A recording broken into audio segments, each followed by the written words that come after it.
Dengue রোগীদের জন্য খুবই কার্যকরী একটা গাছ। ডেঙ্গু রোগীরা নিয়মিত সেবন করবে আর কি। ১ সপ্তাহ সেবন করলে তাদের প্লাটিলেট কমবে না, কখনোই প্লাটিলেট কমবে না এবং ডেঙ্গু রোগ থেকে মুক্তি পাবে।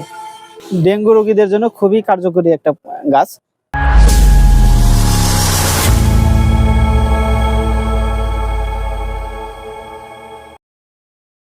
আসসালামু আলাইকুম, আমি হাকিম মানিকুজ্জামান। আজকে আপনাদেরকে আরেকটি গাছ দেখাবো, যেটা আমাদের সে পথের ধারেই হয়ে আছে।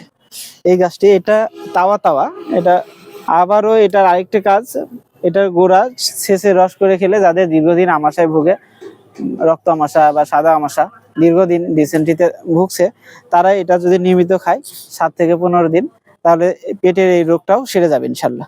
এইটা ডেঙ্গু রোগীরা নিয়মিত সেবন করবে আর কি। 1 সপ্তাহ সেবন করলে তাদের প্লাটিলেট কমবে না, কখনোই প্লাটিলেট কমবে না এবং ডেঙ্গু রোগ থেকে মুক্তি পাবে। তাওয়া তাওয়া, এটা আমরা বাংলায় হয়তো অনেকেই বলে থাকি দুধ ঘাস। এটা খাওয়ালে গরু ছাগলের দুধ বেশি হয়, কিন্তু এটাও ঠিক যে এটা আমরাও খেতে পারি।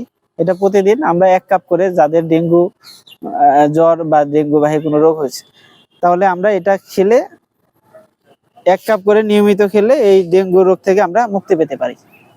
আবারও এটার আরেকটি কাজ, এটার গোড়া ছেঁচে রস করে খেলে যাদের দীর্ঘদিন আমাশায় ভুগে, রক্ত আমাশা বা সাদা আমাশা, দীর্ঘদিন ডিসেন্ট্রিতে ভুগছে, তারা এটা যদি নিয়মিত খায় 7 থেকে 15 দিন, তাহলে পেটের এই রোগটাও সেরে যাবে ইনশাল্লাহ। তাহলে আমরা নিয়মিত এই গাছটা খেতে পারি আর কি। ধন্যবাদ সবাইকে।